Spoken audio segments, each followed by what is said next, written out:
ஒரு spoon coffee powder எடுத்துக்கோங்க. நான் நெஸ்கஃபே எடுத்திருக்கேன். காஃபி பவுடர் நான் ஒரு ஸ்பூன் போட்டிருக்கேன். நீங்கள் இன்னும் கொஞ்சம் ஸ்ட்ராங்காக வேணும்னா எக்ஸ்ட்ரா ஆட் பண்ணிக்கோங்க. வார்ம் வாட்டர் சேர்த்துக்கோங்க. சேர்த்து அதை நல்லா மிக்ஸ் பண்ணி வச்சுக்கோங்க. First decoction.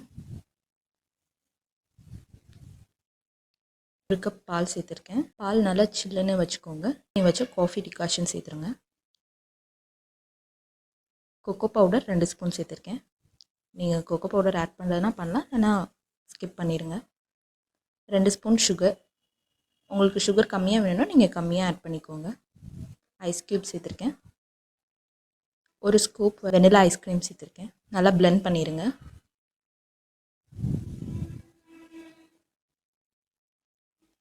சாக்லேட் சிரப்பில் நீங்கள் பண்ணுறதுனா பண்ணலாம் கோட், இல்லைன்னா ஸ்கிப் பண்ணிடுங்க. இந்த வீடியோ உங்களுக்கு பிடிச்சிருந்தா உங்கள் ஃப்ரெண்ட்ஸுக்கும் ஷேர் பண்ணுங்கள். தேங்க்யூ.